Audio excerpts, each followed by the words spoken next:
तो कैसे हैं आप सभी लोग। आशा करते हैं कि आप लोग अच्छे एकदम स्वस्थ होंगे, ठीक ना। थंबनेल से तो आपको पता ही चल गया होगा कि आज हम लोग किसके बारे में चर्चा करने वाले हैं, ब्लड के बारे में, ठीक ना। आइए हम लोग ब्लड के बारे में चर्चा करते हैं। आज ब्लड के बारे में मेनली आज हम लोग जानेंगे कि ब्लड के क्या कार्य होते हैं, ठीक ना। ब्लड का अध्ययन क्या कहलाता है, आरबीसी क्या होती है, डब्ल्यूबीसी क्या होते हैं, प्लेटलेट्स क्या होती है, ठीक ना। आज इन सभी के बारे में हम लोग क्या करने वाले, चर्चा करने वाले। कोई दिक्कत? ठीक है, हम लोग चलते हैं आगे की ओर। ब्लड को हिंदी में क्या बोलते हैं, रक्त। क्या बोलते हैं? ब्लड को हिंदी में क्या बोलते हैं, रक्त बोलते हैं, ठीक ना। या खून बोल दीजिए, इसे क्या बोल दीजिए, खून, ठीक ना। इसे उर्दू में बोला जाता है लहू। क्या बोला जाता है? लहू। क्या बोलते हैं? लहू, ठीक ना। ब्लड का अध्ययन क्या कहलाता है? हेमेटोलॉजी। क्या कहलाएगा जी? ब्लड का अध्ययन क्या कहलाएगा? हेमेटोलॉजी। कोई दिक्कत इसमें? ब्लड का अध्ययन क्या कहलाता है? हेमेटोलॉजी। कोई दिक्कत? चलिए ठीक है, अब हम लोग आगे चलते हैं। ब्लड जो होता है वो मेनली वो संयोजी ऊतक का बना होता है। किसका बना होता है? संयोजी ऊतक का। किसका बना होता है जी? संयोजी ऊतक का बना होता है, ठीक ना। ध्यान, तो ब्लड संयोजी ऊतक का बना होता है। ब्लड का पीएच मान होता है 7.4। कितना होता है? 7.4। अब 7 से जो भी ऊपर होता है वो क्षारीय कैटेगरी में आते हैं। किस कैटेगरी में आते हैं? क्षार की कैटेगरी में आते हैं। तो ब्लड हम लोग बेसिकली रूप से कह सकते हैं कि ब्लड क्या होता है? क्षारीय होते हैं। कोई दिक्कत? ब्लड जो मेल में होती है वो होते हैं 5.5 लीटर। कितना? 5.5 लीटर, यानी 5.5 लीटर के रूप में होती है, ठीक ना। फीमेल की अगर बात करें तो वो 5 लीटर होती है। फीमेल में कितना होता है? 5 लीटर। मेल में 5.5 लीटर और फीमेल में 5 लीटर, ठीक ना। ब्लड का जो निर्माण होता है वो मेनली अस्थि मज्जा में होता है। कहाँ होता है ब्लड का निर्माण? अस्थि मज्जा में होता है। कहाँ होता है ब्लड का निर्माण? कहाँ होता है? अस्थि मज्जा में। बहुत बार पूछा गया हुआ क्वेश्चन है, बिहार बोर्ड भी पूछा है और अदर कॉम्पिटेटिव एग्जाम में पूछा गया हुआ क्वेश्चन है, ठीक ना। तो ब्लड का निर्माण कहाँ होता है? तो अस्थि मज्जा में। इसी को इंग्लिश में बोलते हैं बोन मैरो, ठीक ना। अब कहिएगा सर अस्थि मज्जा कहाँ होती है? तो आप लोग चिकन मटन अगर खाए होंगे तो उसके हड्डी के बीच में देखे होंगे कुछ पदार्थ होती है, ठीक ना, जालीनुमा टाइप का, ठीक ना। कुछ पदार्थ होती है, वहीं पे क्या होता है? ब्लड का निर्माण होता है। कोई दिक्कत? उसी को बोलते हैं क्या? अस्थि मज्जा। मतलब हड्डी के अंदर में जो हॉल होती है, उस हॉल के जो अंदर में जो उपस्थित होती है वो पदार्थ, उसी को क्या बोलते हैं? अस्थि मज्जा। कोई दिक्कत? ठीक है, अब हम लोग समझेंगे कि ब्लड के आखिर मेनली क्या कार्य होते हैं। कोई दिक्कत? ब्लड के आखिर मेनली क्या कार्य होते हैं? ब्लड क्या करता है कि हमारे शरीर के तापमान को नियंत्रित करता है। क्या करता है? ब्लड हमारे शरीर के तापमान को नियंत्रित करता है। क्या करता है जी? शरीर के तापमान को नियंत्रित करता है। कोई दिक्कत? ठीक है। और अगला देखिएगा, पोषक पदार्थों का क्या करता है? परिवहन करता है। करता है कि नहीं करता है? ध्यान दीजिए, अब कैसे करता है इस चीज को समझिएगा। आप जो खाना खाते हैं, आप खाना खाते हैं तो उसके अंदर तो उसके अंदर कार्बोहाइड्रेट भी रहता है, वसा भी रहता है, प्रोटीन भी रहता है, और भी बहुत तरह तरह के एलिमेंट भी होते हैं। होते हैं कि नहीं होते हैं? चलिए ठीक है। तो उन सबों को शरीर के सभी अंगों तक किस माध्यम से पहुंचाया जाता है? तो ब्लड के माध्यम से।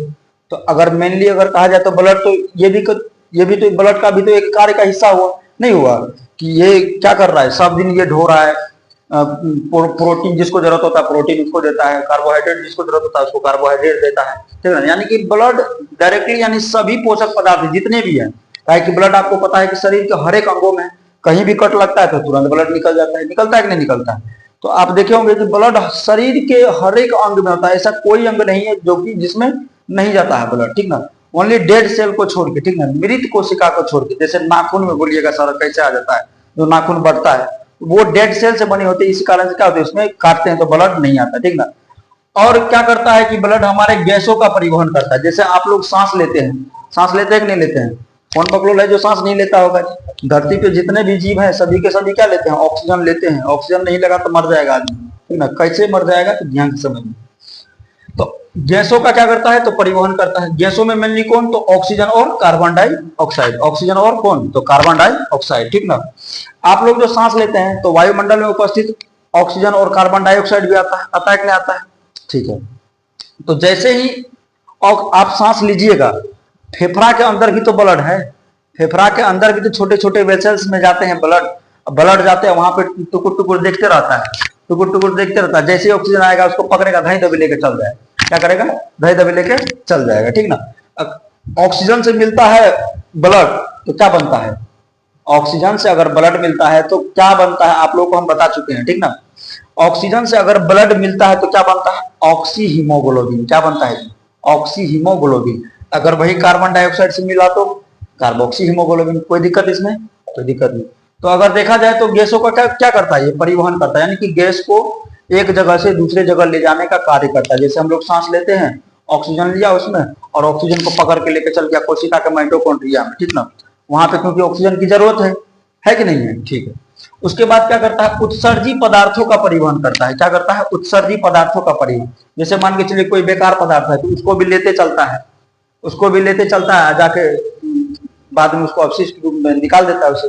आशा करते हैं कि आप लोग ब्लड के कार्य अच्छे तरीके से समझ गए होंगे। तो चलिए हम लोग आगे चलते हैं कि ब्लड मेनली मुख्यतः दो भाग होते हैं। ब्लड के कितने भाग होते हैं, दो भाग। पहला भाग का नाम है प्लाज्मा और दूसरा भाग का नाम क्या है, रुधिराणु।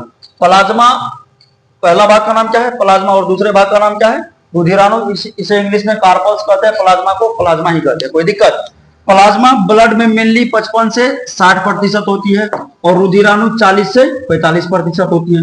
कोई दिक्कत, प्लाज्मा कितनी होती है ब्लड में, 55 से 60%, और रुधिराणु कितना होता है, 40 से 45% की मात्रा में उपस्थित होती है। कोई दिक्कत, ठीक है। अब आगे समझिएगा, प्लाज्मा जो होती है ना, प्लाज्मा में जो उपस्थित होते हैं वो मेनली फाइब्रोनिजन और प्रोथ्रोम्बिन होती है। कौन कौन होती है, एक होता है फाइब्रोनिजन और एक होता है प्रोथ्रोम्बिन। ये दोनों प्रोटीन है। क्या है, प्रोटीन है। प्लाज्मा के अंदर उपस्थित प्रोटीन का नाम पूछा जाता है बहुत बार कि प्लाज्मा के अंदर उपस्थित कौन सी प्रोटीन, निम्नलिखित में से कौन सी प्रोटीन होती है। तो अगर फाइब्रोनिजन रहेगा तो फाइब्रोनिजन मारिएगा, प्रोथ्रोम्बिन रहेगा तो प्रोथ्रोम्बिन मारिएगा। कोई दिक्कत, फाइब्रोनिजन मेनली यह ब्लड को जमने में मदद करता है। ये हम लोग आगे समझेंगे ब्लड क्लॉटिंग में कि रक्त का थक्का कैसे बनता है, समझ गए ना। तो इस पार्ट में बेसिकली हम लोग कवर नहीं कर पाएंगे इस चीज को, लेकिन हम लोग नेक्स्ट पार्ट में क्या करेंगे, इस चीज को कवर करेंगे। कोई दिक्कत, ठीक है। प्लाज्मा जो होती है वो ब्लड में कितना प्रतिशत होता है, 55 से 60%। प्लाज्मा के अंदर क्या क्या उपस्थित होता है, तो फाइब्रोनिजन, एक होता है प्रोथ्रोम्बिन, ठीक ना। अगर आप प्लाज्मा में से फाइब्रोनिजन को अगर आप हटा दीजिएगा, क्या कीजिएगा, प्लाज्मा में से अगर आप फाइब्रोनिजन को हटा दीजिएगा तो ये आपका बन जाएगा सीरम। क्या बन जाएगा जी, सीरम। ये हल्का क्या होता है, पीला होता है। क्या होता है, ये हल्का पीला होता है। कोई दिक्कत, इसी सीरम के माध्यम से हम लोग ब्लड के बारे में, मतलब ब्लड के अंदर उपस्थित रोग के बारे में पता करते हैं। कोई दिक्कत, चलिए ठीक है। अगर प्लाज्मा में से फाइब्रोनिजन अगर हम हटा दे तो क्या चीज बन जाएगा, वो सीरम बन जाएगा। ये हल्का पीला पीला पार्ट होता है और इसी सीरम की वजह से क्या होता है, सॉरी सीरम से क्या होता है, हमें बीमारी की पता चलती है, ठीक ना। जितने भी डॉक्टर होते हैं सभी के सभी बीमारी को अगर पता करना होता है तो किस चीज से पता करता है, सीरम के माध्यम से, ठीक ना। अब आशा करते हैं कि आप लोग प्लाज्मा के बारे में अच्छे तरीके से समझ गए होंगे, ठीक ना। अब हम लोग आगे चलते हैं रुधिराणु के बारे में, ठीक ना। रुधिराणु मेनली 40 से 45% की उपस्थिति होती है रुधिराणु की ब्लड में, ठीक ना। और रुधिराणु जो होता है मेनली 3 पार्ट में होता है, एक आरबीसी, एक डब्ल्यूबीसी, एक प्लेटलेट्स। कितने पार्ट में होते हैं, आरबीसी, डब्ल्यूबीसी और प्लेटलेट, ठीक ना।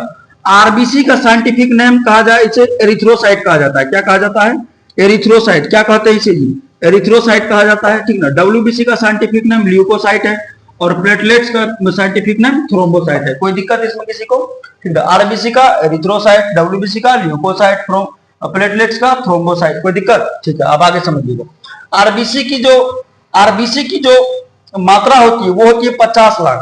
कितना होता है, 50 लाख। कितना होना चाहिए, आरबीसी कितना होना चाहिए, 50 लाख होना चाहिए। डब्ल्यूबीसी 10,000 होना चाहिए। प्लेटलेट्स 2 लाख होनी चाहिए। कितना लाख होने चाहिए, 2 लाख होनी चाहिए प्लेटलेट, ठीक ना।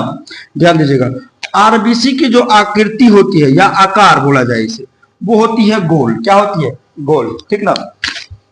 आप लोग कभी ना कभी तो हजमोला जरूर खाए होंगे। हजमोला खाए कि नहीं खाए, हजमोला की आकृति अगर आप देखिएगा तो बीच से थोड़ा सा चपटा हुआ रहता है कि नहीं रहता, सेम उसी प्रकार से क्या रहता है, आरबीसी की आकृति होती है। कोई दिक्कत, आरबीसी की आकृति कैसी होती है, एकदम बिल्कुल हाजमोले की आकृति की जैसी होती है। कोई दिक्कत, ठीक है। आप ध्यान दीजिए, तो आरबीसी के अंदर उपस्थित होता है हीमोग्लोबिन। क्या होता है उपस्थित, हीमोग्लोबिन उपस्थित रहता है। और हीमोग्लोबिन के अंदर होता है कौन सी, आयरन। क्या होता है, आयरन। क्या होता है जी, आयरन, ठीक ना। आरबीसी के अंदर क्या उपस्थित रहती है, तो हीमोग्लोबिन। हीमोग्लोबिन के अंदर क्या उपस्थित रहती है, तो आयरन उपस्थित रहती है। कोई दिक्कत, ठीक ना। और ये आरबीसी क्या करता है, हमारे शरीर को ताकत प्रदान करता है। कोई दिक्कत, ठीक ना। ध्यान दीजिएगा, आरबीसी की जिसमें कमी होती है, अगर ज्यादा मात्रा में कमी हो गई, थोड़ा बहुत तो चलता है, ठीक ना। अगर ज्यादा मात्रा में अगर कमी हो गई तो उस बीमारी को बोलते हैं एनीमिया। क्या बोलते हैं? एनीमिया। आप लोग नाम सुने होंगे। एनीमिया किस किस चीज की कमी के कारण होता है? तो आरबीसी की कमी के कारण होता है। अगर आरबीसी की कमी हो गई तो कौन सा रोग हो जाएगा जी? एनीमिया। ठीक ना। हम लोग आगे समझते हैं कि आरबीसी का जीवन काल कितना दिन का होता है? 120 दिन का होता है। ठीक ना। आरबीसी का जीवन काल कितना दिन का होता है? 120 दिन का होता है। ठीक ना। आरबीसी का कब्र कहा जाता है स्प्लीन को। किसको कहा जाता है? स्प्लीन को। आरबीसी का कब्र किसे कहा जाता है? स्प्लीन को। या उसे प्लीहा बोलते हैं, या उसे आप तिल्ली भी बोल सकते हैं, कोई दिक्कत। हम लिख भी दिया है कि आरबीसी का कब्र किसे कहा जाता है? तो स्प्लीन को, तिल्ली या प्लीहा को। तीनों एक ही, मतलब तीनों नाम एक ही चीज का है। ठीक ना। ये स्प्लीन जो होता है, ये हमारे क्या कहते हैं, उदर गुहा में क्या कहते हैं, बाईं ओर रहता है। किस ओर रहता है? यहाँ पर रहता है, यहाँ पे। ठीक ना। यहीं पे क्या होता है, जब मान के चलिए आरबीसी का जीवन काल 120 दिन है, जिसका जीवन 120 दिन पूर्ण गया, वो चुपचाप चल जाएगा कहाँ? स्प्लीन में चल जाएगा, चुपचाप वहां पे एकदम उसका एकदम कब्रिस्तान बन जाएगा। कोई दिक्कत? ठीक है। अब आगे ध्यान दीजिए। अब हम लोग चर्चा करते हैं डब्ल्यूबीसी। डब्ल्यूबीसी की संख्या कितनी होनी चाहिए? 10,000 होनी चाहिए। ठीक ना। डब्ल्यूबीसी का साइंटिफिक नेम ल्यूकोसाइट। क्या नाम है? ल्यूकोसाइट। कोई दिक्कत? और इसकी आकृति क्या होती है? अनिश्चित होती है। इसका कोई भी आकृति फिक्स्ड नहीं होता है कि लंबा होता है, कि मोटा होता है, कि चौड़ा होता है, कि गोल होता है, कि लंबकोर होता है। मतलब इसका आकृति क्या होता है? फिक्स्ड नहीं होता है। कोई दिक्कत? चलिए ठीक है। अब आगे समझिएगा। ये डब्ल्यूबीसी भले ही इसकी आकृति अनिश्चित हो, भले ही यह शरीर में इसकी संख्या कम हो, लेकिन इसका काम बड़ी तगड़ा है। ठीक ना। बहुत ही ज्यादा एकदम हेवी अगर काम देखा जाए ना, तो डब्ल्यूबीसी का ही है। डब्ल्यूबीसी का ही है। समझ गए ना? ठीक है, ध्यान दीजिए। डब्ल्यूबीसी मेनली करता क्या है कि यह रोग से लड़ने की क्षमता प्रदान करता है। क्या करता है? यह रोग से लड़ने की क्षमता प्रदान करता है। जिस भी व्यक्ति का डब्ल्यूबीसी घटा, बबुआ, जिस भी व्यक्ति का डब्ल्यूबीसी घटा, उसे धाए दबे एकदम बीमारी होगा, बुखार लगेगा तो यही लगेगा, बीमारी, ये वो 9 13 17 बहुत चीज होते रहता है। ठीक ना। इसका मतलब क्या है कि उसके शरीर के अंदर कौन सी का कमी है? डब्ल्यूबीसी का। डब्ल्यूबीसी रहबे नहीं करेगा तो रोग से कैसे लड़ेगा? ठीक ना। आप हर दिन किसी ना किसी रोग से जरूर लड़ते हैं, ये आपको मानना पड़ेगा। समझ गए ना? आप हर दिन किसी ना किसी रोग से क्या करते हैं? लड़ते रहते हैं। आपके अंदर उपस्थित डब्ल्यूबीसी उस रोग को मार मार के एकदम लाल कर देता है उसे। कोई दिक्कत? चलिए ठीक है। अब ध्यान दीजिए। डब्ल्यूबीसी क्या करता है? यह रोग से लड़ने की क्षमता प्रदान करता है। ठीक ना। डब्ल्यूबीसी मेनली अगर देखा जाए तो 5 या 6 प्रकार के ही होते हैं। ठीक ना। डब्ल्यूबीसी के अंदर क्या उपस्थित रहता है? Antibody, lymphocyte, monocyte, neutrophil, eosinophil, basophil. क्या? Antibody, lymphocyte, monocyte, neutrophil, eosinophil, basophil. कोई दिक्कत? ये सभी के सभी क्या होते हैं? डब्ल्यूबीसी में उपस्थित रहते हैं। कोई दिक्कत? चलिए ठीक है, आगे समझ। इन्हीं सब मिलके क्या बनता है? डब्ल्यूबीसी। अब एंटीबॉडी करता क्या है? एंटीबॉडी मेनली क्या करता है पता है आपको? एंटीबॉडी पहचान करता है कि कौन बीमारी आ रहा है। ठीक ना। जैसे मान के चलिए कोई वायरस आ रहा है। ठीक ना। कोई भी वायरस हो। ठीक ना। वायरस आएगा, एंटीबॉडी चुपचाप खड़ा रहेगा एकदम दरवाजे पे एकदम भाड़ा लेके। ठीक ना। जैसे ही आएगा, ठीक ना, उससे पूछेगा कि रे बाबा क्या नाम है, तो बोलेगा वायरस। जैसे ही वायरस बोलेगा, उसको पकड़ के लेके जाएगा किसके पास? लिम्फोसाइट के पास। किसके पास लेके जाएगा? लिम्फोसाइट। लिम्फोसाइट के पास अगर चल गया बबुआ, ठीक ना, इसको एंटीबॉडी आएगा लिम्फोसाइट के पास, बोलेगा रे चाचा जगो जगो वायरस आया है। ठीक ना। जैसे ही लिम्फोसाइट के पास गया, लिम्फोसाइट जैसे ही जगा, ठीक ना, तो उसको मार मार के वही मुआ देता है। समझ गए ना? वही मुआ देता है। ठीक ना। उसके बाद उसके बाद क्या करता है? ये एंटीबॉडी लिम्फोसाइट के पास गया, लिम्फोसाइट उसको मार मार के मुआ दिया। ठीक ना। उसके बाद लिम्फोसाइट करता क्या काम है कि मोनोसाइट को दे देता है। किसको दे देता है? मोनोसाइट को। बोलता है अरे मोनवा, तुम देखो वायरस आया था, इसको एक बार पूछो इसका क्या हाल चाल है, अभी लगा है इसको। ठीक ना। तो लिम्फोसाइट मोनोसाइट को दे दिया। अब मोनोसाइट क्या करेगा? उसका भुंजिया बना के खा जाएगा। क्या करेगा? उसका भुंजिया बना के खा जाएगा। कोई दिक्कत नहीं। तो फिर अगर शरीर में रहा तो फिर वो जिंदा हो जाएगा।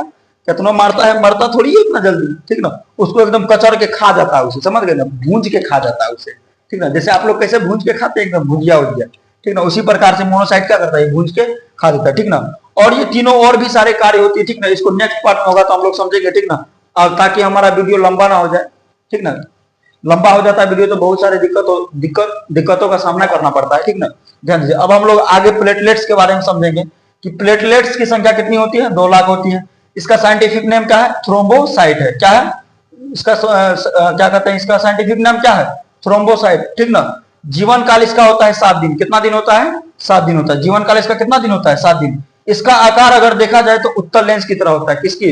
उत्तल लेंस की तरह होती है इसकी आकृति, ठीक ना। और यह प्लेटलेट्स क्या करता है? हमारे शरीर में शक्ति प्रदान करता है। क्या करता है? यह हमारे शरीर में शक्ति प्रदान करता है। डेंगू जो होती है, ठीक ना, ये डेंगू प्लेटलेट्स की संख्या इतनी घटा देती है कि आदमी एकदम लेस हो जाता है, चढ़ नहीं पाएगा, सीढ़ी नहीं चढ़ पाएगा, चल नहीं पाता आदमी, ठीक ना।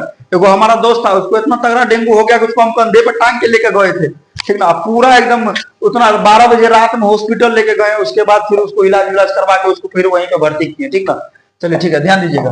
तो ये डेंगू में क्या होती है? प्लेटलेट्स की संख्या क्या होती है? बहुत ज्यादा घट जाती है, ठीक ना। जिस कारण से ये हमारे शरीर में शक्ति नहीं दे पाती है, ना चल पाते हैं, ना खाना ठीक लगेगा, ना पीना ठीक लगेगा, पानी तक तो बढ़िया लगता ही नहीं है। बुखार लग जाए तो आदमी का एकदम हालत खराब हो जाता है। ये डेंगू में प्लेटलेट्स डायरेक्ट घट जाता है, एकदम पूरा एकदम हालत खराब कर देता है, ठीक ना।